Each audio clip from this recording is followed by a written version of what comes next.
శారదా శారదాంభోజవదనావదనాంబుజే సర్వదా సర్వదాస్మాకం సన్నిధిం క్రియాత్. శృతిస్మృతిపురాణానాం ఆలయం కరుణాలయం నమామి భగవత్పాదశంకరం లోకశంకరం. ఇవాల్టి రోజున పరమ పవిత్రమైనటువంటి అత్యంత మహిమాన్వితమైనటువంటి శ్రీ జోగులాంబ పరమేశ్వరి సన్నిధానంలో విశేషమైనటువంటి పూజను చేసి ఇక్కడ బాలబ్రహ్మేశ్వర స్వామి సన్నిధిలో కూడా మహాభిషేకాన్ని నిర్వహించి ఆ భగవత్ సన్నిధిలో జగన్మాత సదాకాలం సుప్రసన్నురాలిగా ఈ క్షేత్రంలో మనల్నందరినీ కూడా అనుగ్రహించాలి అని విశేషంగా ప్రార్థన చేశాం. అదేవిధంగా ఈ క్షేత్రం యొక్క అభివృద్ధి కార్యాలని వేటనైతే సంకల్పించారో ఆ సమస్త కార్యములు కూడా అమ్మవారి యొక్క అనుగ్రహంతో నిర్విఘ్నంగా ఏ విధమైనటువంటి ఇబ్బందులు లేకుండా అత్యంత ఉత్తమమైనటువంటి రీతిలో ఆ పనులన్నీ కూడా చక్కగా జరగాలి అని అమ్మవారి యొక్క సన్నిధిలో ప్రార్థన చేశాం. ఈ కార్యములన్నీ కూడా తప్పకుండా అమ్మవారి యొక్క అనుగ్రహంతో ఎంతో వైభవపేతంగా జరిగి ఈ క్షేత్రం యొక్క వైశిష్ట్యం, ఈ క్షేత్రం యొక్క ప్రసిద్ధి, అభివృద్ధి ఇంకా ఇంకా కూడా జరుగుతుంది అనేటటువంటి విషయంలో ఏమాత్రం సందేహం లేదు. మన భారతదేశంలో ఉన్నటువంటి 18 శక్తి పీఠాల్లో ఇక్కడ ఉన్నటువంటి అమ్మవారి యొక్క 18 శక్తి పీఠాల్లో ఇది ఒక విశిష్టమైనటువంటి శక్తి పీఠం. అలాగే ఈ శక్తి పీఠం యొక్క శక్తిని ఎంతోమంది ఎన్నోసార్లు తమ యొక్క అనుభవంతోనే తెలుసుకున్నారు. అటువంటి ఒక విశేషమైనటువంటి శక్తి పీఠం కాబట్టి ఈ శక్తి పీఠం యొక్క మహిమని భక్తులందరూ కూడా విశేషంగా తమ యొక్క అనుభవంతోనే తెలుసుకొని అమ్మవారి యొక్క అనుగ్రహానికి పాత్రులయ్యారు. కాబట్టి ఇటువంటి ఈ క్షేత్రం యొక్క అభివృద్ధిని, ఈ క్షేత్రం విషయంలో, అమ్మవారి విషయంలో మనం ఇంకా ఇంకా కూడా శ్రద్ధని పెంచుకొని క్షేత్రాన్ని ఇంకా ఇంకా కూడా విశేషంగా అభివృద్ధి చేయడం అనేది అందరి యొక్క కర్తవ్యం. ఇక్కడ క్షేత్రాన్ని అభివృద్ధి చేయడం అనేటటువంటి మాటకు అర్థం ఏమిటి అని అంటే ఆ క్షేత్రం విషయంలో మన యొక్క శ్రద్ధని పెంచుకోవడం. ఎందుకంటే మనం అభివృద్ధి చేసినా చెయ్యకపోయినా క్షేత్రంలో అమ్మవారి యొక్క సాన్నిధ్యం, అమ్మవారి యొక్క శక్తి అది ఒకే రకంగా ఉంటుంది. అయితే ఆ శక్తికి, ఆ అనుగ్రహానికి మనం పాత్రులం అవ్వాలి అనంటే మన యొక్క శ్రద్ధని మనం పెంచుకొని క్షేత్రాన్ని అభివృద్ధి చెయ్యాలి. ఎందుకంటే ఇప్పుడు మనం అభివృద్ధి చేయడం అథవా అభివృద్ధి చెయ్యకపోవడం వల్ల అమ్మవారికి ఏ విధమైనటువంటి లాభ నష్టాలు ఉండవు, భగవంతుడికి ఏ విధమైనటువంటి లాభ నష్టాలు ఉండవు. కానీ అమ్మవారు మనల్ని అనుగ్రహించడానికి ఈ క్షేత్రములో తన యొక్క దివ్య సాన్నిధ్యంతో విరాజమానురాలై ఉన్నప్పుడు ఈ క్షేత్రాన్ని శాస్త్రోక్త విధానంతో సంప్రదాయబద్ధంగా అభివృద్ధి చేయడం అనేది మనందరి యొక్క కర్తవ్యం. కాబట్టి ఆ విధంగా మనం ఎంత శ్రద్ధని పెంచుకొని ఎంత అభివృద్ధి చేస్తామో, దానికోసం ఎంత శ్రమిస్తామో అంత అనుగ్రహం ఆ అమ్మవారి యొక్క అనుగ్రహంతో, అమ్మవారి యొక్క కృపతో భక్తులందరికీ కూడా ప్రాప్తం అవుతుంది. కాబట్టి ఈ విధంగా ఇక్కడ సంకల్పించినటువంటి ఆ అభివృద్ధి కార్యక్రమాలన్నీ కూడా భవిష్యత్తులో చక్కగా నిర్విఘ్నంగా సంపన్నం అవుతాయి అనేటటువంటి విషయంలో ఏమాత్రం సందేహం లేదు. అనాది కాలంగా శక్తి స్వరూపిణి అయినటువంటి అమ్మవారి యొక్క ఆరాధనను మన దేశంలో చేసుకుంటూ వస్తూ ఉన్నాం. మనుషులు మాత్రమే కాదు, స్వయంగా దేవతలు కూడా తమకి ఎన్నో కష్టాలు సంక్రమించినప్పుడు ఆ కష్టాల నుంచి బయటపడడానికి అమ్మవారిని విశేషంగా ఆరాధించినటువంటి విషయాన్ని మనం పురాణ ఇతిహాసాదుల ద్వారా తెలుసుకోగలుగుతూ ఉన్నాం.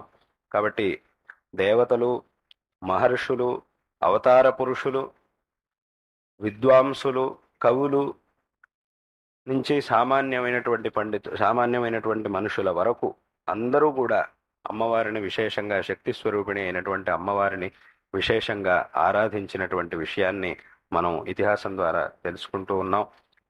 ఎంతో మందికి భక్తులకు అనుభవంలో ఉన్నటువంటి విషయం ఏమిటి అని అంటే, ఏదైనా ఒక పని ఉన్నప్పుడు ఇక ఈ పని జరగడం అనేది అసాధ్యము అనేటటువంటి పరిస్థితిలో కూడా శక్తి స్వరూపిణి అయినటువంటి అమ్మవారిని ఎంతో శ్రద్ధాభక్తులతో ప్రార్థించినప్పుడు ఆ అమ్మవారి యొక్క కృపతో ఆ పనులు అత్యంత సులభంగా జరిగినటువంటి అనుభవాలు ఎంతో మంది భక్తులకు ఎన్నోసార్లు కలిగినాయి.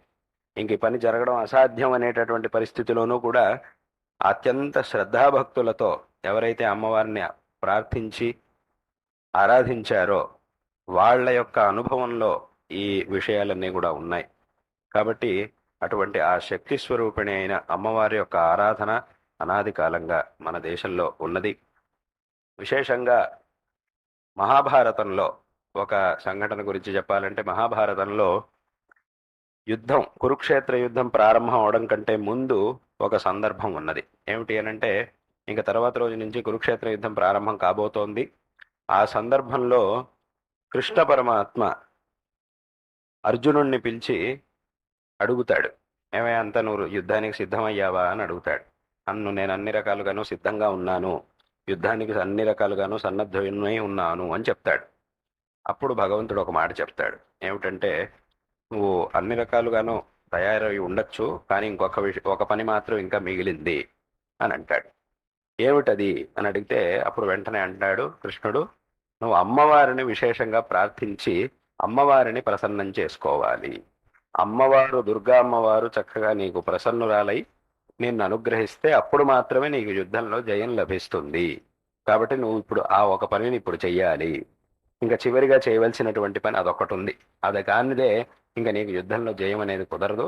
కాబట్టి ముందు అమ్మవారిని విశేషంగా ప్రార్థించు, అమ్మవారిని చక్కగా ప్రసన్నం చేసుకో అని చెప్తాడు. అప్పుడు కృష్ణుడి యొక్క ఆజ్ఞతో వెంటనే అర్జునుడు అక్కడే తపస్సు చేసి వెంటనే మనస్సులో అమ్మవారిని ప్రార్థిస్తాడు. ఎంతో శ్రద్ధాభక్తితో ప్రార్థిస్తాడు. అప్పుడు అమ్మవారు అక్కడ ప్రత్యక్షం అవుతుంది. దుర్గా అమ్మవారు ప్రత్యక్షం అవుతుంది. అమ్మవారిని వెంటనే అర్జునుడు ఒక స్తోత్రంతో కీర్తిస్తాడు. ఆ స్తోత్రాన్ని కూడా మనం మహాభారతంలో భీష్మ పర్వంలో చూడొచ్చు. ఆ స్తోత్రంతో అమ్మవారిని కీర్తిస్తాడు. అప్పుడు అమ్మవారు విశేషంగా అర్జునుడిని అనుగ్రహించి విశేషమైనటువంటి శక్తిని ప్రసాదిస్తుంది. ఆ తర్వాత యుద్ధంలో పాండవులకు జయం, అదన్నీ కూడా తర్వాత కథ. కాబట్టి దీన్ని మనం మహాభారతంలో కూడా చూస్తూ ఉన్నాం.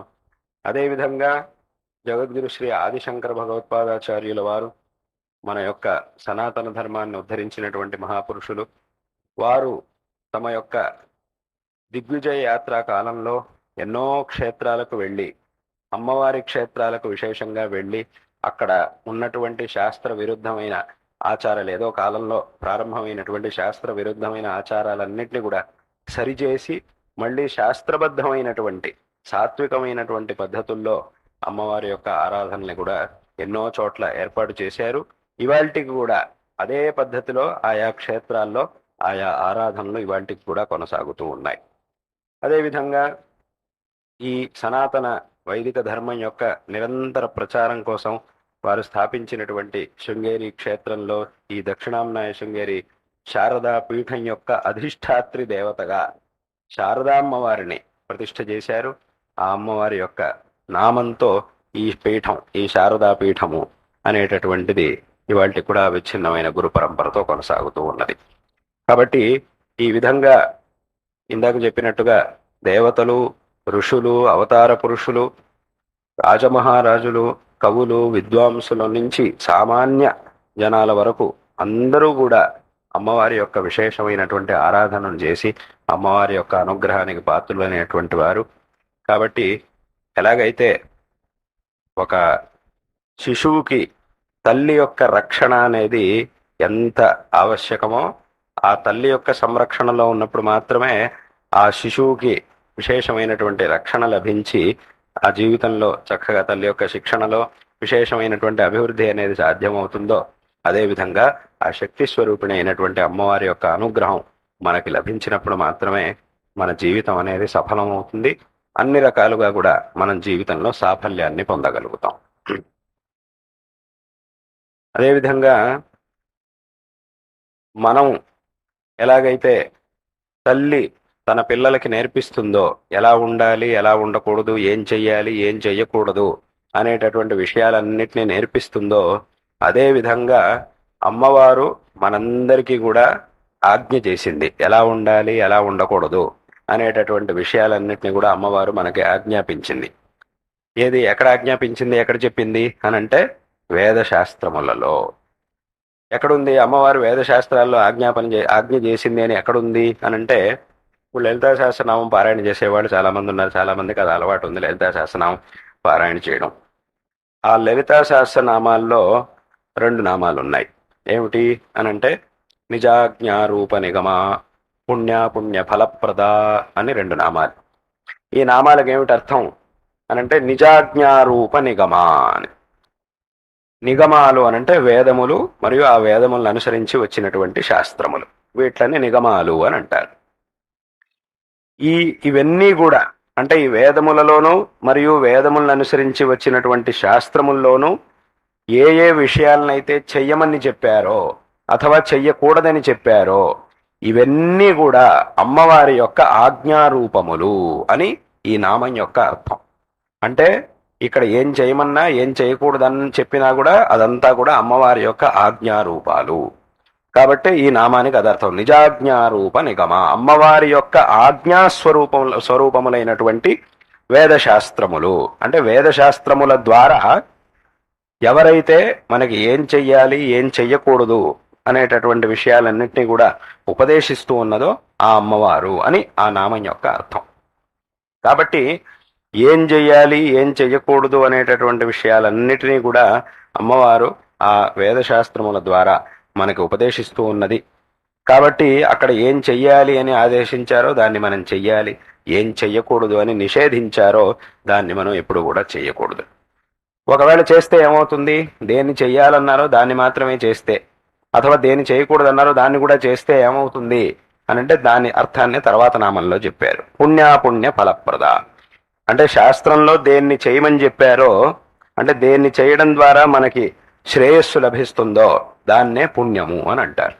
అదేవిధంగా శాస్త్రముల్లో దేన్ని నిషేధించారో, అదేవిధంగా దేన్ని చేయడం ద్వారా మనకి దుఃఖం అనేది సంప్రాప్తిస్తుందో దాన్ని పాపము, దాన్నే ఇక్కడ అపుణ్యము. అపుణ్యం అంటే పుణ్యం కానిది అంటే పాపము అని అర్థం.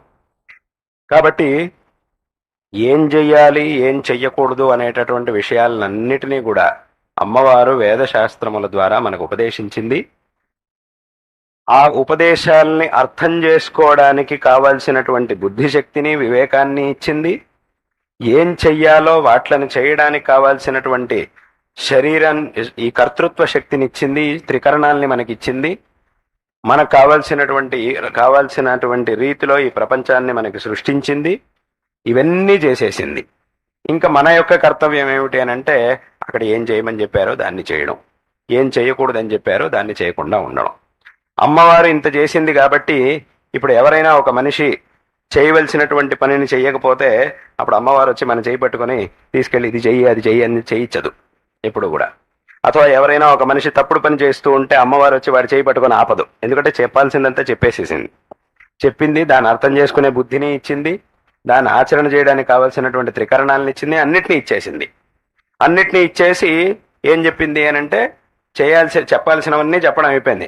ఇంకా నువ్వు ఏం చేస్తావో దాన్ని తగిన ఫలాన్ని నేను ఇస్తాను. అదే పుణ్య ఫలప్రద. నువ్వు పుణ్యం చేస్తే పుణ్యం యొక్క ఫలాన్ని ఇస్తాను, పాపం చేస్తే దాన్ని ఫలాన్ని ఇస్తాను. నువ్వు పుణ్యం చెయ్యి అని చెప్పి నేనే లాక్కెళ్ళి ఎప్పుడు చేయించాను, ఎందుకంటే చెప్పడం అయిపోయింది కాబట్టి నువ్వే చెయ్యాలి. అథవా ఏదైనా పాపం చేస్తుంటే నీ చేయి పట్టుకొని ఆపేసి నువ్వు చెయ్యొద్దు అని నేను చెప్పను.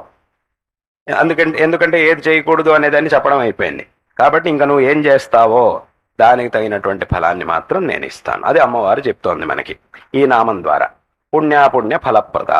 ఏం చెయ్యాలో నిజాజ్ఞారూపణగా మా వేదశాస్త్రాల్లో చెప్పేసింది.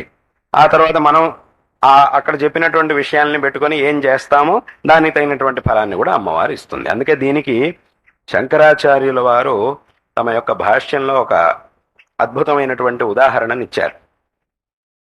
అంటే మనం చేసేటటువంటి కర్మలకి ఆ భగవంతుడు అమ్మవారు మనకి ఎలా ఫలాన్ని ఇస్తుంది అనేటటువంటి విషయం గురించి చెప్పేటప్పుడు శంకరాచార్యుల వారు ఒక అద్భుతమైనటువంటి ఉదాహరణ చెప్తారు తమ సూత్ర భాష్యంలో.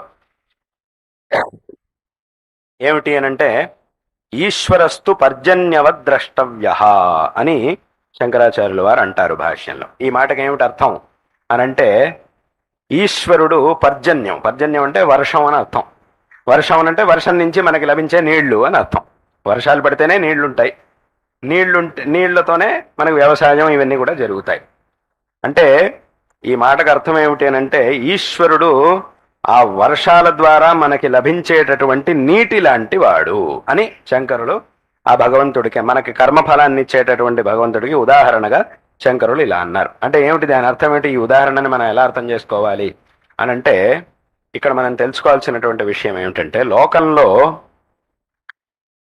ఏ మొక్క పెరగాలన్నా ఒక బీజం నుంచి అంకురం ఏర్పడి, ఒక బీజం మొలకెత్తి, దాని నుంచి చెట్టు, అది ఒక మొక్కగా తర్వాత పెద్ద చెట్టుగా మారి దాని నుంచి మనకు ఫలం లభించాలి అని అంటే, అది ఏదైనా సరే దానికి నీళ్లు కావాలి. నీళ్లు లేనిదే ఏ చెట్టు కూడా పెరగదు. ఏదైనా సరే దానికి నీళ్లు కావాల్సిందే. కొన్ని చెట్లకు ఎక్కువ నీళ్లు కావాలి, కొన్నిటికి తక్కువ నీళ్లు కావాలి, అంతే తేడా. కానీ నీళ్లే అవసరం లేదు అని మాత్రం ఉండదు. నీళ్లు తప్పకుండా కావాల్సిందే ఏ చెట్టు అయినా కూడా. కొన్నిటికి తక్కువ ఉంటే చాలు, కొన్నిటికి ఎక్కువ కావాల్సి వస్తుంది, అంతే తేడా. కాబట్టి ఏ చెట్టు అయినా కూడా అది మనకి ఫలాన్ని ఇవ్వాలి అని అంటే దానికి నీళ్లు కావాలి. నీళ్లుంటేనే మనకి ఫలం ఇస్తుంది. అయితే మనకి ఏ ఫలం కావాలి అనేది మాత్రం మన చేతిలో ఉంటుంది. నాకు ఏ ఫలం కావాలో ఆ విత్తనాన్ని మాత్రమే నాటాలి. అది నాటే వాడి చేతిలో ఉంటుంది. వీడికి కావాల్సింది మామిడి పండు, కానీ వీడు నాటేది మాత్రం ఏదో విషవృక్షం యొక్క విత్తనాన్ని తీసుకొచ్చి నాటాడంటే అప్పుడు ఏమవుతుంది అంటే వాడికి మామిడి పండు దొరకదు. మామిడి చెట్టు యొక్క బీజాన్ని నాటినప్పుడు మాత్రమే వీడికి మామిడి పండు లభిస్తుంది. నాకు ఇది కావాలి కానీ నేను మాత్రం నా ఇష్టం వచ్చినటువంటి విత్తనాన్ని నాటుతాను అని అంటే అప్పుడు ఏమందంటే, నువ్వు ఏ విత్తనాన్ని నాటితే ఆ ఫలమే నీకు వస్తుంది. నేను నా ఇష్టం వచ్చినటువంటి విత్తనాన్ని నాటుతాను కానీ పండు మాత్రం నాకు ఇదే దొరకాలి అని అంటే మాత్రం అది ఎప్పటికీ సాధ్యం కాదు. ఏ పండు కావాలో ఆ విత్తనాన్నే నాటాలి. ఏ విత్తనాన్ని నాటి మనం నీళ్లు పోస్తామో ఆ చెట్టే పెరుగుతుంది, ఆ ఫలమే మనకి లభిస్తుంది. కాబట్టి ఈ నీళ్లు ఏం చేస్తున్నాయి అని అంటే, నువ్వు ఏ బీజాన్ని, ఏ విత్తనాన్ని నాటుతున్నావో దాని నుంచి ఒక మొలకొచ్చేలా చేస్తున్నాయి. అది మొలకెత్తి పెద్ద చెట్టుగా మారి నీళ్లు లభించేలా చేస్తున్నాయి నీళ్లు. కాబట్టి ఇక్కడ నీళ్లకు ఆ తేడా ఉండదు. నువ్వు ఏ విత్తనాన్ని నాటితే దాన్నే పెంచుతాయి నీళ్లు. ఇప్పుడు ఒకడు తెలియకుండా ఒక విషవృక్షం యొక్క బీజాన్ని నాటాడు, దాని నుంచి అది నీళ్లు పోసాడు, పెద్ద చెట్టు అయ్యింది, దాని నుంచి ఫలాలు వచ్చినాయి, అది తిన్నాడు, వీడికి అనర్థం కలిగింది. అప్పుడు వాడు ఆ నీళ్లను నిందించడానికి వీల్లేదు. ఇప్పుడు వీడు సరే నేను ఏదో తెలియక నాటాను కానీ ఈ నీళ్ల వల్ల ఎందుకు పెరిగింది చెట్టు అని నీళ్లని మనం నిందించడానికి వీల్లేదు. ఎందుకంటే ఆ తప్పు నీళ్లది కాదు, అక్కడ దోషం నీళ్లది కాదు, దోషం వీడిది. నీళ్లు కేవలం ఆ వృక్షం పెరగడానికి ఒక కారణంగా ఉన్నాయి అంతే. కానీ అక్కడ దోషం ఎవరిది అనంటే అది వీడిది, నాటినటువంటి వాడిది. కాబట్టి మనం ఏ ఫలం మనకి కావాలో ఆ బీజాన్నే నాటాలి. నీళ్లు అన్నిటికీ సమానం. అది విషవృక్షమైన నీళ్లకు ఆ తేడా ఉండదు. విషబీజం అయితే విషఫలం, మామూలు బీజం అయితే మామూలు ఫలం. నీళ్ల పని అంతే. నువ్వు ఏ బీజాన్ని నాటుతావో దాన్ని అది మొలకెత్తి పెద్ద చెట్టుగా అయి నీకు ఫలం ఇచ్చేలా చేయడం మాత్రమే నీళ్ల పని. అంతకంటే నీళ్ళకి ఇంకా వేరే పాత్ర లేదు దాంట్లో. కాబట్టి మనం ఏం చేయాలి అంటే, ఒక బీజాన్ని నాటడం కంటే ముందే ఆలోచన చేయాలి. ఇదేం బీజం, దీన్ని నాటితే ఏమవుతుంది, ఏం చెట్టు వస్తుంది, దాని నుంచి ఏం ఫలం వస్తుంది అనే దాన్ని నాటే ముందే మనం ఆలోచించాలి. దానికి అవకాశం ఉంది, ఎందుకంటే మనం నాటడం కంటే ముందు ఇది ఏం బీజం, దీన్ని నాటితే ఏమవుతుంది అనేటటువంటి దాన్ని మనం తెలుసుకోవాలి. ఒకవేళ మనకు తెలియదు అని అంటే తెలిసిన వాళ్ళని అడగాలి. వ్యవసాయం చేసే వాళ్ళు ఉంటారు కదా, వాళ్ళని అడిగితే వాళ్ళు చెప్తారు మనకి. దానికి ఒక శాస్త్రం ఉంది, వ్యవసాయానికి ఒక శాస్త్రం ఉంది, దానికి ఒక శాస్త్రం ఉంది. ఫలానా బీజం దాన్ని నాటినప్పుడు దీన్ని ఇలా చెయ్యాలి, దీనికి వ్యవసాయం ఇలా చెయ్యాలి, ఇన్ని సంవత్సరాలు అయిన తర్వాత దీని ఫలం వస్తుంది. కొన్ని బీజాలకు ఫలం తొందరగా వస్తుంది, కొన్నిటికైతే చాలా దీర్ఘకాలం అయిన తర్వాత వస్తుంది. కాబట్టి దేన్ని నాటాలి, ఏ ఫలం కావాలంటే దేన్ని నాటాలి అనేటటువంటి విషయాన్ని ఎవరైతే వ్యవసాయం చేస్తారో రైతులను అడిగి తెలుసుకోవాలి. వాళ్ళకి అదంతా తెలియదు, వాడు చూడగానే చెప్పేస్తారు ఇది ఇలాంటిది అని. వాళ్ళు చూసిన వెంటనే చెప్పేస్తారు, వాళ్ళ నుంచి మనం తెలుసుకోగలుగుతాం. అదేవిధంగా ఇక్కడ కూడా ఏది పుణ్యం ఏది పాపం, నువ్వు పుణ్యం చేసినా దాని ఫలితాన్ని ఈశ్వరుడే ఇస్తాడు, పాపం చేసినా దాని ఫలితాన్ని కూడా ఈశ్వరుడే ఇస్తాడు. అది పుణ్యమైనా పాపమైనా రెండింటినీ ఈశ్వరుడే ఇస్తాడు. కానీ ఎప్పుడైనా ఒక పాపకర్మ చేయడం వల్ల మనకి పాప ఫలం వచ్చినప్పుడు మనం ఈశ్వరుని నిందించడానికి వెళ్ళలేదు, భగవంతుడిని నిందించడానికి వెళ్ళలేదు. ఎందుకంటే భగవంతుడు ఎందుకు ఇచ్చాడు? నువ్వు చేసినటువంటి పని బట్టే ఈ భగవంతుడు ఫలాన్ని ఇచ్చాడు తప్ప తనంతట తాను భగవంతుడు నీకు ఇష్టం వచ్చినటువంటి ఫలాన్ని ఇవ్వలేదు. ఎలాగైతే మనం ఏ బీజాన్ని నాటుతామో దాని ఫలాన్నే నీళ్లు మనకిస్తాయి, దాన్నే పెరిగేలా చేసి మనకి నీళ్లు ఫలితాన్ని ఇస్తూ ఉంటాయి. కాబట్టి దీన్నే శంకరులు భాష్యంలో చెప్పారు. ఏమిటి అంటే ఈశ్వర పర్జన్యవత్, ఈశ్వరస్తు పర్జన్యవత్ ద్రష్టవ్య. ఈశ్వరుడు నీటి లాంటివాడు కాబట్టి ఏ బీజాన్ని ఇస్తే ఆ ఫలితాన్ని మనకిస్తాడు. అదేవిధంగా ఇక్కడ మనం ఏ కర్మని చేస్తే ఆ ఫలాన్ని మనకిస్తాడు.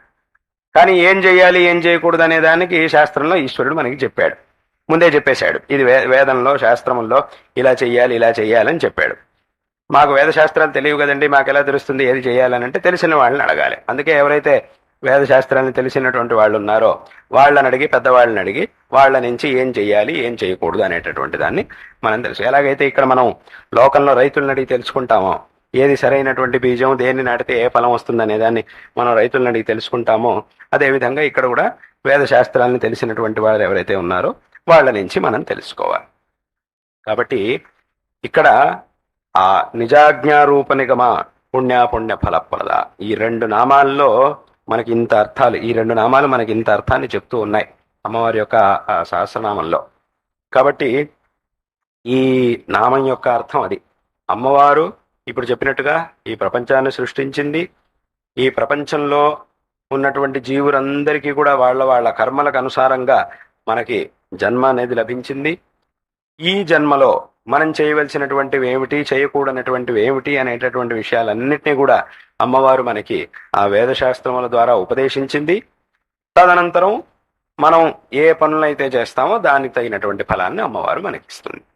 కాబట్టి మనం ఏం చేయాలి అనంటే, అమ్మవారి యొక్క కృపకి మనం పాత్రులం కావాలి అనంటే మనం ఏం చెయ్యాలి అనంటే, ఏ మార్గాన్ని అయితే వేదశాస్త్రములు మనకు ఉపదేశిస్తూ ఉన్నాయో ధర్మ మార్గాన్ని, ఆ మార్గాన్ని మనం అనుసరించాలి. దేన్నైతే నిషేధిస్తూ ఉన్నాయో అధర్మాన్ని, ఆ అధర్మాన్ని మనం పరిత్యజించాలి. ఇలా చేసినప్పుడు మన జీవితం అనేది చక్కగా సార్థకం అవుతుంది. అమ్మవారి యొక్క అనుగ్రహానికి మనం పాత్రులం అవుతాం. ఇక్కడ మనం మన ఇష్టం వచ్చినటువంటి పని చేసి తర్వాత దానికి తగినటువంటి ఫలాన్ని అమ్మవారు ఇచ్చినప్పుడు నాకు దేవుడు ఎందుకు ఈ ఫలాన్ని ఇచ్చాడు అని దేవుడిని అడగడానికి వెళ్ళలేదు. ఎందుకంటే ఇక్కడ దేవుడు కేవలం కారణమయ్యాడే తప్ప, అందుకే చాలామంది ఒక మాట చాలామంది వినుంటారు, ఏమిటి ఈశ్వరాజ్ఞ లేనిదే ఏమీ జరగదు అని ఒక మాట ఉంది. చాలామంది వినుంటారు ఆ మాటని. ఏం జరగాలన్నా కూడా అన్నిటికీ ఈశ్వరాజ్ఞ ఉండాలి, ఈశ్వర సంకల్పం ఉండాలి, ఈశ్వరాజ్ఞ లేనిదే ఏమీ జరగదు, ఈశ్వర సంకల్పంతోనే అన్నీ జరుగుతాయి అని పెద్దవాళ్ళంతా మాట్లాడుతున్నప్పుడు, ఏదో ప్రవచనాలు చెప్తున్నప్పుడు మాట్లాడుతున్నప్పుడు అంటూ ఉంటారు ఈ మాటని. ఈ మాట విన్నప్పుడు ఏమవుతుంది, అన్ని చక్కగా జరుగుతున్నప్పుడు ఏమనిపిస్తుంది అంటే ఈ మాట వినడానికి చాలా బాగుంటుంది. అంత బాగానే ఉంది, అంత బాగా నడుస్తున్నప్పుడు ఏమవుతుందంటే ఈ మాట వినడానికి చాలా బాగుంటుంది. ఎప్పుడైనా తేడా వచ్చింది, సరిగ్గా జరగలేదు, మనం అనుకున్నట్టుగా జరగలేదు, అథవా ఏదో తలకిందులైంది అనగానే అప్పుడు కోపం వస్తుంది. ముందేమో అంత బాగా జరుగుతున్నప్పుడు అంతా ఈశ్వరాజ్ఞతో జరుగుతుంది మనం కూడా అంటాం. ఎవరో అన్నది విని మనం కూడా అంటాం, బాగా జరిగింది కదండి అనగానే అంతా ఈశ్వరాజ్ఞ అండి, ఈశ్వరాజ్ఞతోనే బాగా జరిగింది అని మనం అంటాం. కానీ ఎక్కడైనా తలకిందులైనగానే అప్పుడు మన కోపం వస్తుంది, ఈశ్వరుడి మీద కోపం వస్తుంది. అన్నీ ఈశ్వరాజ్ఞతోనే జరుగుతున్నాయి, అన్నిట్లో ఇది కూడా ఉంది. ఇప్పుడు ఏదైతే తలకిందులైందో మనం అనుకున్నట్టుగా జరగలేదో అన్నిటిలో ఇది కూడా ఉంది కదా, మరి ఈశ్వరుడు ఎందుకు ఇలా చేస్తున్నాడు అని మనకి ఈశ్వరుడి మీద కోపం వస్తుంది. అప్పుడు ఈశ్వరాజ్ఞ లేదే ఏమీ జరగదంటారు కదా, కాబట్టి ఇది కూడా ఈశ్వరాజ్ఞతోనే జరిగింది అనాలి. మరి ఎందుకు ఇలా జరిగింది, ఈశ్వరుడు అంటే అంత మంచి చేయాలి తప్ప ఇలా ఎందుకు చేస్తున్నాడు అని అక్కడ మనకి ఈ ప్రశ్న వస్తుంది. కానీ ఇక్కడ మనం తెలుసుకోవాల్సినటువంటి మాట ఏమిటంటే, విషయం ఏమిటంటే, ఈశ్వరాజ్ఞ లేనిదే ఏమీ జరగదు అనేటటువంటి మాట యొక్క అర్థాన్ని మనం ఎలా తెలుసుకోవాలి అని అంటే, ఇందాక చెప్పినట్టుగా నీళ్లు లేనిదే ఏ మొక్క పెరగదు అనేటటువంటి మాట యొక్క అర్థం ఎలాగో ఈ మాటకు కూడా అర్థం అలాగా. కాబట్టి అక్కడ ఎలాగైతే నీటి యొక్క పాత్ర ఎంత ఉంది అనంటే, ఏ బీజాన్ని ఇస్తే దానికి తగినటువంటి ఫలాన్ని ఇవ్వడం నీటి యొక్క పని, అంతే నీటి యొక్క పాత్ర. ఎక్కడైనా ఒకవేళ అనర్థం జరిగింది అనంటే ఆ దోషం నీటిది కాదు, అక్కడ దోషి నీరు కాదు. అదేవిధంగా ఇక్కడ కూడా ఏదైనా ఒక చోట ఇబ్బంది కలిగింది అనంటే ఆ దోషం ఈశ్వరుడిది కాదు, ఫలాన్ని ఇచ్చింది ఆయనే, అందులో సందేహం లేదు. కానీ అక్కడ దోషి ఈశ్వరుడు కాదు, భగవంతుడు కాదు. ఫలాన్ని ఇచ్చేవాడు మాత్రమే ఆయన. అంటే సామాన్యంగా ఒక మాటలో చెప్పాలంటే న్యాయాధీశుడిలాగా, జడ్జిలాగా. ఓ జడ్జి ఆయన ఏం చేస్తాడు, వచ్చినటువంటి తీర్పుని ఆ విషయం ఎలా ఉందో దాన్ని బట్టి తీర్పిస్తాడు. ఒకడు ఒకడు ఎవరైనా ఒకడు ఒక నేరం ఆరోపింపబడినటువంటి వాడు ఎవరైనా కూడా వీడి మీద ఏ విధమైనటువంటి, వీడు ఏ అపరాధం చెయ్యలేదు కాబట్టి వీడి ఇంటికి వెళ్ళొచ్చు అని అనిపించుకోవాలన్నా చెప్పాల్సింది న్యాయాధీశుడే. ఆ మాట చెప్పాల్సింది కూడా ఆయనే. కాదు కాదు నిజంగా వీడు తప్పు చేశాడు కాబట్టి వీడు జైల్లో ఉండాలి, జైలుకి వెళ్ళాలి అని చెప్పాలన్నా కూడా ఆయనే చెప్పాలి. కాబట్టి ఎవరైనా ఒకటి జైలుకి వెళ్ళాలన్నా అథవా ఇంటికి వెళ్ళాలన్నా రెండిటికి కూడా న్యాయాధీశుడే కారణం. కానీ ఆయన కారణం మాత్రమే, దోషి ఆయన కాదు. ఇప్పుడు నిజంగా ఒకటి జైలుకి పంపించాడు ఆయన, నిజంగా వాడు చేసిన తప్పు, వాడు చేసినటువంటి నేరం రుజువైంది, అప్పుడు వాడిని జైలుకి పంపించారు. వీడు జైల్లో ఉన్నాడు. జైల్లో ఉండడానికి కారణం ఆయనే, న్యాయాధీశుడు. కానీ దోషం ఆయనది కాదు, దోషి ఆయన కాదు. ఎందుకు అనంటే దోషం ఎవరిది, మరి వీడిదే. దోషం ఇంకెవరిదో కాదు, వీడు చేసినటువంటి అపరాధం వల్ల వీడు జైలుకి వెళ్లాల్సి వచ్చింది. కానీ నిర్ణయించి జైలుకి పంపించిన వాడు ఆయన. ఈశ్వరుడు చేసే పని కూడా అది. కాబట్టి ఆ ఈశ్వరాజ్ఞ లేనిదే ఏమీ జరగదు అనేటటువంటి మాట కూడా అర్థం ఇది. ఈశ్వరుడు ఏం చేస్తాడు, తన ఇష్టానుసారంగా ఏ నిర్ణయాన్ని చేయడు. ఎవరెవరు ఏమేం చేస్తారో దాన్ని బట్టి ఈశ్వరుడు ఆ నిర్ణయం అనేది చేస్తాడు. కాబట్టి దాని యొక్క అర్థం ఇది. దీన్నే శంకరాచార్యుల వారు తమ భాష్యంలో చెప్పారు. కాబట్టి ఈ నామాలు కూడా ఏవైతే ఉన్నాయో అమ్మవారి యొక్క ఆ సహస్రనామాల్లో ఈ రెండు నామాలు కూడా మనకి ఈ అర్థాన్నే ఉపదేశిస్తూ ఉన్నాయి. నిజాజ్ఞారూప నిగమ పుణ్యాపుణ్య ఫలప్రద అనేటటువంటి నామాలు కూడా మనకి ఈ అర్థాన్ని తెలియజేస్తూ ఉన్నాయి. కాబట్టి అమ్మవారు ఆ వేద శాస్త్రముల్లో మనం ఏం చెయ్యాలి ఏం చేయకూడదు అనేటటువంటి విషయాలన్నింటినీ ఉపదేశించింది. ఎవరైతే తదనుసారంగా నడుచుకుంటారో వాళ్ళకి తగినటువంటి ఫలాన్ని కూడా అమ్మవారు ఇస్తుంది. కాబట్టి మన యొక్క కర్తవ్యం ఏమిటి అనంటే, దేన్నైతే శాస్త్రములు ఆచరించమని చెప్తున్నాయో వాట్లని శ్రద్ధగా ఆచరించడం, దేన్నైతే శాస్త్రములు నిషేధిస్తూ ఉన్నాయో వాట్లని చేయకుండా ఉండడం. ఇలా చేసినప్పుడు మాత్రమే మనం జీవితంలో దుఃఖం నుంచి సుఖం వైపుకి మనం వెళ్ళగలుగుతాం. ఎందుకంటే దుఃఖం అనేది ఉండనే ఉంటుంది. మనిషిగా పుట్టడం అనేదే పెద్ద దుఃఖం. ఈ పుట్టుక నుంచి చివరి వరకు అన్ని దుఃఖాలే. దీన్నే శంకరాచార్యుల వారు అంటారు, విద్ధి వ్యాధ్యభిమానగ్రస్తం లోకం శోకహతంచ సమస్తం అని భజగోవింద స్తోత్రంలో అంటారు. ఈ ప్రపంచంలో రకరకాల దుఃఖాలు ఉండనే ఉంటాయి. ఎక్కడికి వెళ్ళినా కూడా ఇవి ఉండనే ఉంటాయి. వ్యాధి, ఏదో ఒక వ్యాధి, ఏదో ఒక అభిమానం, అంటే అహంకారంతో కూడినటువంటి ప్రవర్తన, శోకం, ఈ కష్టాలు, దుఃఖాలు ప్రపంచంలో ఏ మూలకెళ్ళినా ఉండనే ఉంటాయి. కానీ ఈ దుఃఖం నుంచి సుఖం వైపుకు వెళ్ళేటటువంటి మార్గంలో మనం ప్రయాణించాలి. ఆ పనిని మనం ప్రారంభం చేస్తే అక్కడికి మన జీవితం సార్థకమైనట్టు. ప్రయాణం ఎప్పుడు పూర్తవుతుంది అనేది ఈశ్వరుడికి తెలుసు, అది ఈశ్వర అధీనం. కానీ ప్రయాణం చేయడం మనం ప్రారంభించాలి. ప్రారంభిస్తే చాలు, ప్రయాణం పూర్తవుతుంది. అది ఎప్పుడు పూర్తవుతుంది అనేది ఈశ్వరుడికి తెలుసు. ఎప్పుడు మనల్ని ఎక్కడికి చేర్చాలి అనేది ఈశ్వరుడికి తెలుసు. ఆయన చేర్చాల్సిన సమయానికి ఎక్కడికి చేర్చాలో అక్కడికి చేరుస్తాడు. క్రమంగా మనల్ని ఒకదాని తర్వాత ఒకటి మనల్ని చక్కగా ఆయనే తీసుకెళ్తాడు, ఎక్కడికి తీసుకెళ్ళి. దాన్నే గీతలో భగవంతుడు చెప్పాడు, మన్మనాభవ మద్భక్తో మధ్యాజీ మాన్ నమస్కురు మామే వైశ్యసి సత్యంతే ప్రతిజానే ప్రియోసిమే. నేను ఏ మార్గాన్ని అయితే ఉపదేశించానో దాన్ని నువ్వు అదే విధంగా అనుసరించు, చివరికి నిన్ను నేను నాలో చేర్చుకుంటాను అని స్వయంగా భగవంతుడు గీతలో చెప్పాడు. కాబట్టి ఈ మార్గం అనేది ఏదైతే ఉందో దీంట్లో వెళ్ళడం మనం ప్రారంభించాము అనంటే అక్కడికి మన జీవితం అనేది సార్థకమైనట్టు. అంటే ఆ శాస్త్రములు మనకు చూపిస్తున్నటువంటి మార్గంలో మనం వెళ్ళడం ప్రారంభిస్తే అక్కడికి మన జీవితం అనేది సార్థకమైనట్టు. అది ఎప్పుడు పూర్తవుతుంది అనేది అది ఈశ్వరుడికి తెలుసు. మనం చేసిన పనిని బట్టి ఈశ్వరుడు మనల్ని ముందుకు తీసుకెళ్తూ ఉంటాడు. కాబట్టి ఇటువంటి ఆ జగన్మాత మనకి చూపించినటువంటి, ఆదేశించినటువంటి మార్గం. పైగా ఇక్కడ మనం తెలుసుకోవాల్సినటువంటి విషయం ఏమిటి, ఆ నామంలో ఏం చెప్పారు, నిజాజ్ఞారూప నిగమ అన్నారు. అంటే వేదశాస్త్రములు అమ్మవారి యొక్క ఆజ్ఞలు అని అన్నారు. అవి కేవలం ఉపదేశాలు కావు, ఆజ్ఞలు. ఏమిటి ఉపదేశానికి ఆజ్ఞకి తేడా ఏమిటి అని అంటే, ఇప్పుడు మనం ఎవరికైనా మంచిని ఉపదేశిస్తాం, 4 మంచి మాటలు ఉపదేశిస్తాం. మనం ఉపదేశించిన విషయాల్ని వాళ్ళు తీసుకుంటే సంతోషం, తీసుకోకపోతే సరే వాడి కర్మ, నేను చెప్పాల్సింది చెప్పాను కానీ వాడు తీసుకోలేదులే, సరే వాడి కర్మ అని చెప్పి మనం వదిలేస్తాం. కానీ ఆజ్ఞ ఎప్పుడు చేస్తామో అప్పుడు ఇలా ఉండదు. ఆజ్ఞ చేసినప్పుడు తల్లే పోన్లే వాడు చేస్తే చేశాడు లేదంటే లేదు అని చెప్పి మనం వదలం. మనం ఎప్పుడైతే ఆజ్ఞాపిస్తామో ఆ ఆజ్ఞని సరిగ్గా వాళ్ళు పాటించలేదు అనంటే దానికి తగినటువంటి శిక్ష అనేది ఉంటుంది. ఉపదేశానికి శిక్ష ఉండకపోవచ్చు. ఒకసారి మనం చేసిన ఉపదేశాన్ని ఇంకోటి తీసుకోలేదంటే సరే పోన్లే వాడి కర్మ అని చెప్పి వదిలేస్తాం. కానీ ఆజ్ఞ ఉన్నప్పుడు వాడు ఆచరణ చేయలేదంటే, మనం చేసినటువంటి ఆజ్ఞని వాళ్ళు ఆచరణ చెయ్యకపోతే అప్పుడు మనం ఊరికే ఉండం. వెంటనే దానికి తగినటువంటి శిక్షని, ఆజ్ఞను ఉల్లంఘించినందుకు తగినటువంటి శిక్షని మనం ఇస్తాం. కాబట్టి ఇక్కడ అంతే. ఇవన్నీ కూడా ఆజ్ఞ అని చెప్పింది ఎందుకు అనంటే ఆజ్ఞని ఉల్లంఘించినప్పుడు దానికి శిక్ష అనేది ఉంటుంది. కాబట్టి ఇక్కడ అంతే. ఆ శాస్త్రములు మనకు చూపించినటువంటి మార్గాన్ని అతిక్రమించినప్పుడు ఇక్కడ శిక్ష అనేది కూడా మనకు ఉంటుంది.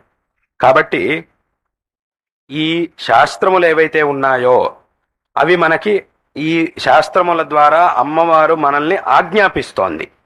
ఎందుకు ఆజ్ఞాపిస్తోంది? ఎందుకు ఆజ్ఞాపిస్తోంది అమ్మవారు? ఎందుకు మనకు అసలు ఆజ్ఞ చేయాల్సినటువంటి అవసరం ఏముంది? అమ్మవారు మనకు ఎందుకు ఆజ్ఞ చేయాలి అనేటటువంటి ఒక ప్రశ్న మనకు వస్తుంది. ఎందుకు ఇలాగ అందరినీ పిలిచి మీరు ఇట్లా ఉండాలి, ఇలా ఉండాలి, వాళ్ళు ఇష్టం వచ్చినట్టు వాళ్ళు ఉంటారు, ఎవరు ఇష్టం వచ్చినట్టు వాళ్ళు ఉండొచ్చు కదా, ఇలా వేద శాస్త్రముల ద్వారా ఇలాగే ఉండాలి అని ఎందుకు ఆజ్ఞాపించడం అని ఒక ప్రశ్న మనకు వస్తుంది. కానీ ఇక్కడ మనం తెలుసుకోవాల్సినటువంటి విషయం ఏంటంటే, ఎందుకు ఇలా ఈ వేదశాస్త్రముల మూలకంగా అమ్మవారు మనల్ని ఆజ్ఞాపిస్తోంది అనంటే, ఒక తల్లి తన పిల్లల్ని ఎందుకు ఆజ్ఞాపిస్తుంది? నువ్వు ఇలా ఉండాలి, ఇలా ఉండకూడదు అని ఎందుకు చెప్తుంది? ఎందుకు చెప్తుందో ఇక్కడ అందుకే చెప్తోంది అమ్మవారు. తల్లి పిల్లలకి నువ్వు ఇలాగే ఉండాలి, ఇలా ఉండకూడదు అని ఎందుకు ఉపదేశిస్తుందో అమ్మవారు కూడా మనకు అందుకోసమే ఉపదేశిస్తుంది. తల్లి ఎందుకు ఉపదేశిస్తుంది? పిల్లల మంచి కోసం. పిల్లలు చక్కగా ఉండాలి, ఆ పిల్లలకి ఇష్టం వచ్చినట్టుగా వాళ్ళు ఉండండి అని వదిలేస్తే ఏమవుతుంది? ఇవాళకి బాగానే ఉంటారు, కానీ రేపు వాళ్ళు ఇబ్బంది పడాల్సి వస్తుంది జీవితంలో. కాబట్టి తర్వాత వాళ్ళు ఇబ్బంది పడకూడదు కాబట్టే తల్లి ఏం చేస్తుంది అని అంటే పిల్లలకి చెప్తుంది, నువ్వు ఇలాగే ఉండాలి, ఇలా ఉండకూడదు. తెలుసు పిల్లలకి ఇలా ఉండమని చెప్తే ఇష్టం ఉండదు అని తల్లికి తెలుసు, అయినా కూడా చెప్పడం వదలదు, చెప్తుంది ఇలాగే ఉండాలి అని. ఎందుకు అలా ఆజ్ఞాపిస్తోంది? పిల్లల మంచి కోసం. అదేవిధంగా ఇక్కడ అమ్మవారు ఎందుకు ఆజ్ఞాపిస్తోంది? మన మంచి కోసం. ఇక్కడ తల్లికి తెలుసు పిల్లలకి ఏది మంచిది ఏది చెడ్డది అనేది తల్లికి తెలుసు, వాళ్ళకి తెలియదు, పిల్లలకి తెలియదు. ఆ జ్ఞానం కూడా వాళ్ళకు ఉండదు, కానీ తల్లికి తెలుసు. కాబట్టి తల్లి ఏం చేస్తుందంటే ఆజ్ఞాపిస్తుంది, ఇలా ఉండడం మంచిది, ఇలా ఉండడం మంచిది. పిల్లలు వాళ్ళు ఏదేదో అనుకుంటుంటారు, ఇలా చేస్తే మంచిది, అలా చేస్తే మంచిది అని వాళ్ళు ఏదేదో అనుకుంటుంటారు. తప్పునే సరి అని అనుకుంటారు, సరైనటువంటి విషయాన్ని తప్పు అని అనుకుంటుంటారు పిల్లలు. అలా అవుతూ ఉంటుంది. కాబట్టి వాళ్ళని సరైనటువంటి దారిలో పెట్టి వాళ్ళు చక్కగా మంచి స్థితికి రావడం కోసం తల్లి ఆజ్ఞాపిస్తుంది. అదేవిధంగా అమ్మవారు కూడా మనల్ని ఆజ్ఞాపిస్తుంది, అందుకోసమే, మన యొక్క మంచి కోసం. ఇందాక చెప్పినట్టుగా ఈ మనుష్య జన్మని మనం సార్థకపరుచుకొని దుఃఖం నుంచి సుఖం వైపుకు వెళ్ళడానికి, ఎందుకంటే అందరూ కూడా కోరుకునేది సుఖాన్నేగా. ఎవరు కూడా నాకు దుఃఖం కావాలి అని ఎవరు అనరు, సుఖం కావాలి అని అందరూ కోరుకునేది. ఆ సుఖం కోసం కాస్త దుఃఖాన్ని అనుభవించాల్సి వస్తే అప్పుడు మాత్రం దుఃఖాన్ని అనుభవిస్తారు అంతే. లేకపోతే కనుక ఎవరు కూడా దుఃఖాన్ని కోరుకోరు. ఇవాళ కాస్త దుఃఖం అనుభవిస్తే తర్వాత ఎక్కువ సుఖం ఉంది అని అంటే మాత్రమే కావాలంటే కాస్త సేపు దుఃఖాన్ని అనుభవించడానికి ఒప్పుకుంటారు అంతే. కానీ అందరూ కూడా అంతిమంగా కోరుకునేది సుఖాన్ని. కాబట్టి మనం కోరుకుంటూ ఉన్నటువంటి సుఖం ఏదైతే ఉందో, శ్రేయస్సు, ఆ శాశ్వతమైనటువంటి శ్రేయస్సు ఏదైతే ఉందో అటువైపుకి మనల్ని నడిపించడానికి, మనం ఆ శాశ్వతమైనటువంటి శ్రేయస్సుని పొందడానికి, ఆ మార్గంలో మనల్ని నడిపించడానికి అమ్మవారు ఈ మార్గాన్ని మనకు ఉపదేశిస్తూ ఉన్నది. వేదశాస్త్రముల్లో ఈ మార్గాన్ని మనకు ఉపదేశిస్తూ ఉన్నది.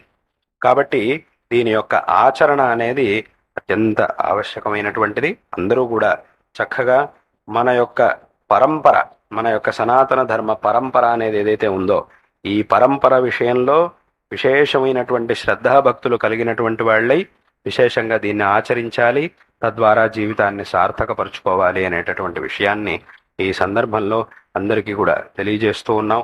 మనం చేసినటువంటి ధర్మాచరణ, మనం చేసినటువంటి భగవదారాధన, మనం చేసినటువంటి మంచి పనులు అవి ఎక్కడికి కూడా వెళ్ళవు, తప్పకుండా మనకి ఫలాన్ని ఇస్తాయి. కొన్నిసార్లు ఫలాన్ని ఇవ్వడంలో కొంచెం ఆలస్యం అవుతుంది. ఎందుకు ఆలస్యం అవుతుంది అనంటే, ఏదో కర్మల యొక్క బలం, కొన్ని కర్మలు ప్రబలంగా ఉన్నప్పుడు దాని ముందు మనం చేసినటువంటిది సరిపోదు, తక్కువగా ఉంటుంది. దాని బలం ముందు దీని బలం తక్కువ ఉంటుంది. అప్పుడు ఏమవుతుందంటే ఆ కర్మ అనేది అలాగే ఆగుతుంది. మనం చేసినటువంటి కర్మ కాసేపు అలాగే ఉండిపోతుంది. ఎందుకంటే ఆ ప్రబలమైనటువంటిది తగ్గేంత వరకు, దాని బలం తగ్గేంత వరకు మనం కాసేపు ప్రతీక్షించాల్సి వస్తుంది. ఇప్పుడు నది ప్రవహిస్తూ ఉన్నది. ఆ నదీ ప్రవాహం అనేది 365 రోజులు ఒకేలా ఉండదు. ఒక్కో రోజు ఒక్కో రకం, ఒక్కో సంవత్సరం, ఏడాదిలో ఒక్కో నెల ఒక్కో మారుతూ ఉంటుంది, వారం వారం మారుతూ ఉంటుంది నది యొక్క ప్రవాహం. అదేవిధంగా ఈ కర్మలు ఏవైతే ఉన్నాయో, మనిషి యొక్క కర్మలు ఏవైతే ఉన్నాయో అవి కూడా రకరకాలుగా ఉంటాయి. కొన్ని చాలా ప్రబలమైనటువంటి కర్మలు ఉంటాయి, కొన్ని దుర్బలమైనటువంటి కర్మలు ఉంటాయి. కొన్ని కర్మల యొక్క బలం ఎక్కువగా ఉంటుంది, కొన్నిటి బలం తక్కువగా ఉంటుంది. ఎలాగైతే ఇప్పుడు నది బాగా వర్షాకాలంలో వేగంగా ప్రవహిస్తున్నప్పుడు నేను అప్పుడు నదిలో దిగి ఈదుకుంటా అవతలకి వెళ్తానంటే అది కుదరదు. ఎందుకంటే నది యొక్క బలం ముందు మన బలం సరిపోదు, మన బలం దాని బలం ముందు చాలా తక్కువ. కాబట్టి అప్పుడు మనం ఏం చేయాలి అంటే ఆ ప్రవాహం తగ్గేంత వరకు ప్రతీక్షించాలి. ఎప్పుడైతే మన బలం ఆ బలాన్ని ఎదుర్కొనేంతగా మనకు అనుకూలమైనటువంటి పరిస్థితి ఏర్పడుతుందో అప్పటి వరకు మనం ప్రతీక్షించాల్సి వస్తుంది. ఎందుకంటే ఇప్పుడైతే మనం నదిలో దిగామంటే కొట్టుకుపోతాం. కాబట్టి ఆ సమయం, ఆ ప్రవాహం అలాగని 365 రోజులు ఇలాగే ఉండదు నదిలో. ఇవాళ ఎక్కువ ఉంది ప్రవాహం, కానీ తర్వాత తగ్గిపోతుంది క్రమంగా, తప్పకుండా అది తగ్గుతుంది. తగ్గినప్పుడు మనకు అనుకూలమైనటువంటి పరిస్థితి ఏర్పడుతుంది. అప్పుడు మనం హాయిగా ఈదుకుంటూ అవతలకి వెళ్ళగలుగుతాం. కొన్నిసార్లు అయితే అసలు కష్టపడాల్సిన అవసరమే ఉండదు, హాయిగా నదిలో ఇలా దిగి నడుచుకుంటూ వెళ్ళిపోవచ్చు. అసలు అప్పుడు కష్టపడాల్సిన అవసరమే ఉండదు, చాలా సులభంగా యువతల నుంచి అవతలకి వెళ్ళిపోతాం. అదేవిధంగా కొన్ని పనులు మనం అనుకున్నవి చాలా సులభంగా అయిపోతాయి. మనం అనుకుంటాం అబ్బో దీనికోసం చాలా కష్టపడాల్సి వస్తుందేమో అనుకుంటాం, కానీ చాలా సులభంగా అయిపోతాయి పనులు. ఎందుకు అనంటే మనకు ప్రబలమైన, దీన్ని ప్రతిబంధం చేసేటటువంటి ప్రబలమైన కర్మలు ఏవీ లేవు కాబట్టి మనం అనుకున్న దానికంటే కూడా ఇంకా సులభంగా పనులు అయిపోతూ ఉంటాయి. కాబట్టి ఇదంతా కూడా ఎలాగైతే ఆ నదిలో ప్రవాహం అనేది ఎలాగైతే ఉంటుందో, అది 365 రోజుల్లోనూ రకరకాలుగా మారుతూ ఉంటుందో, అదేవిధంగా మనిషి యొక్క కర్మలు కూడా రకరకాలుగా ఉంటాయి. కాబట్టి ఒక్కోసారి ఒక్కో విధమైనటువంటి కర్మ మనకు ఒక్కో విధంగా అడ్డుకుంటూ ఉంటుంది. అప్పుడు మనం ఏం చేయాలంటే ప్రతీక్ష చేయాల్సి వస్తుంది. కాబట్టి దీని యొక్క ఆ మార్గం, మనం అనుసరించినటువంటి ధర్మ మార్గం వల్ల తప్పకుండా మనకి మంచి కలుగుతుంది అనేటటువంటి విషయంలో ఏమాత్రం సందేహం లేదు. కాబట్టి అందరూ కూడా చక్కగా ఈ పరంపరని చక్కగా అనుసరించి ఈ జీవితాన్ని సార్థకపరుచుకోవాలి అనేటటువంటి విషయాన్ని ఈ సందర్భంలో అందరికీ కూడా తెలియజేస్తూ ఉన్నాం.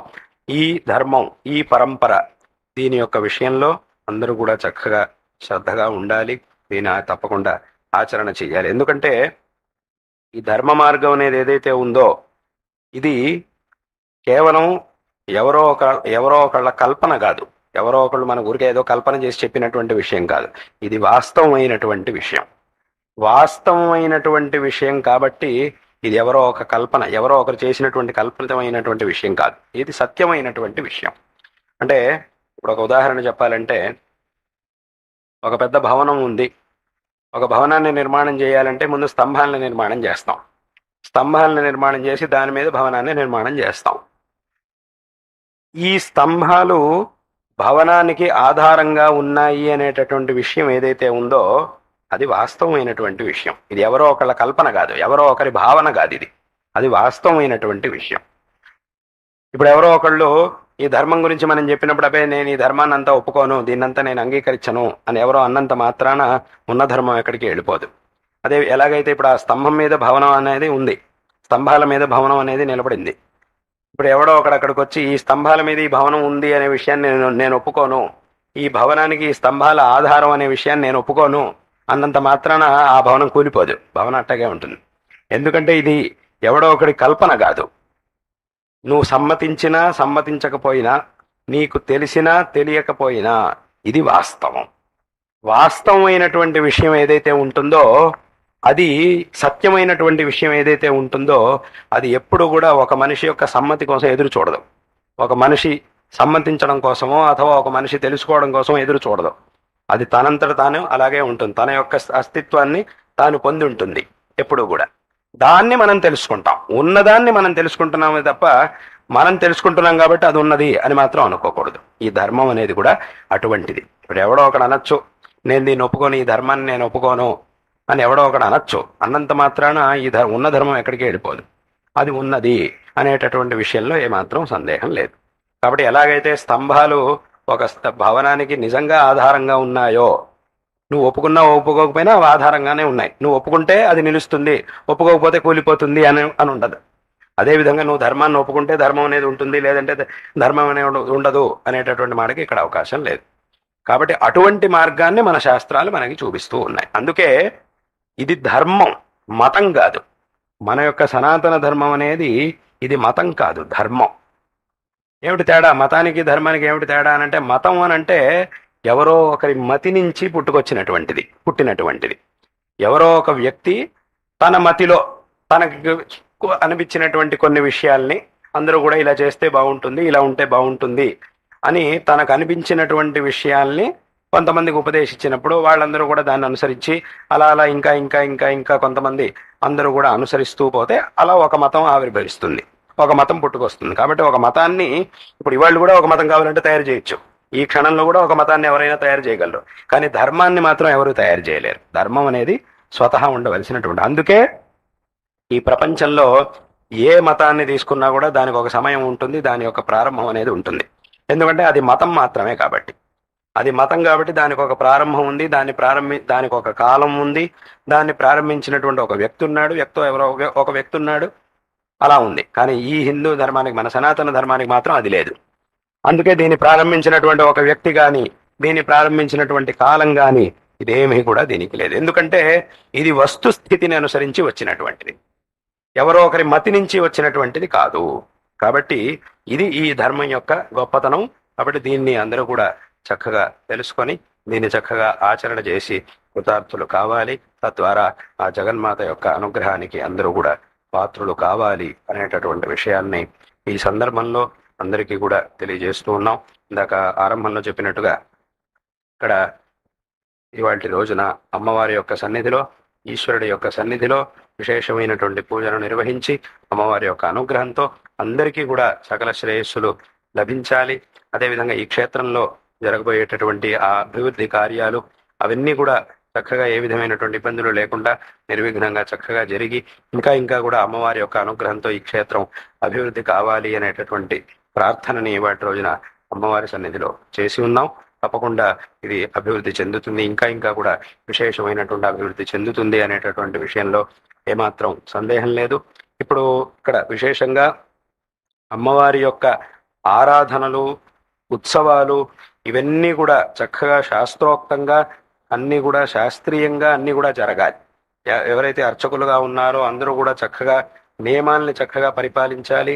శాస్త్రోక్తంగా నియమాల్ని పరిపాలిస్తూ ఈ అనుష్ఠానాల్ని వీటన్నింటిని కూడా చక్కగా శ్రద్ధగా చేస్తూ విశేషంగా అమ్మవారిని ఆరాధిస్తే తద్వారా ఇంకా విశేషమైనటువంటి చేస్తున్నది ఇంకా ఇంకా కూడా శ్రద్ధగా అందరూ కూడా చక్కగా ఇంకా ఇంకా విశేషంగా ఆ ఆరాధనని అమ్మవారి యొక్క ఆరాధన చెయ్యాలి.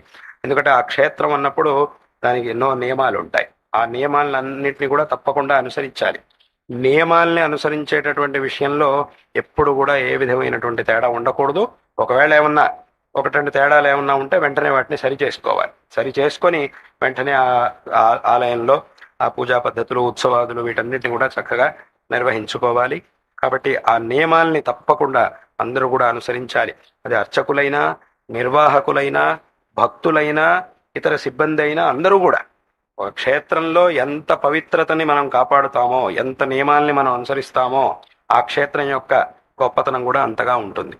కాబట్టి అందరూ కూడా ఇక్కడ ఉన్నటువంటి అందరూ కూడా విశేషంగా ఆ నియమాల్ని చక్కగా అనుసరిస్తూ ఆ భగవద్ ఆరాధన చెయ్యాలి, భగవత్ సేవను చెయ్యాలి అనేటటువంటి విషయాన్ని ఈ సందర్భంలో అందరికీ కూడా తెలియజేస్తూ ఉన్నాం.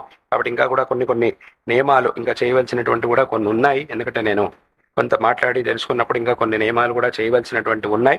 ఆ నియమాలన్నింటి కూడా నేను సూచిస్తాను. తదనుసారంగా ఆ కొన్ని నియమాలని కూడా ఇంకా విశేషంగా చేసి చేయవలసినటువంటి అవసరం ఉన్నది.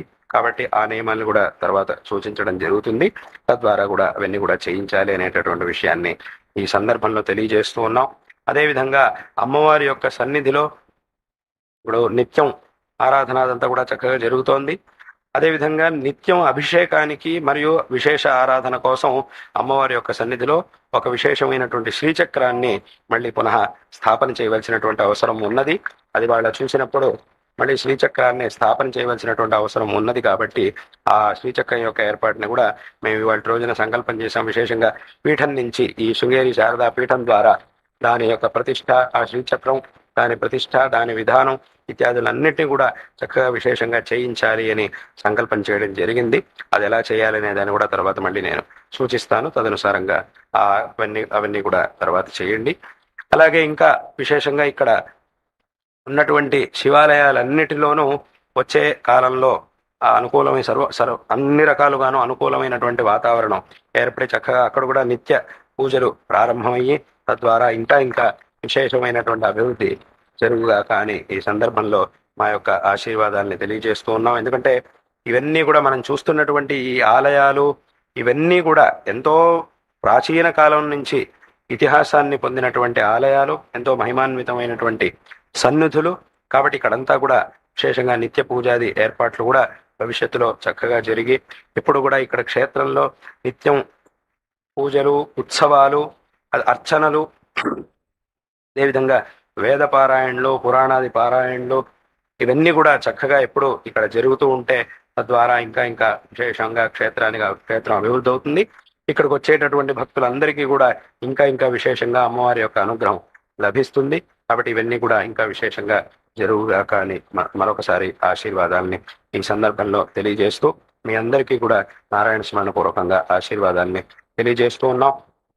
వాటి రోజున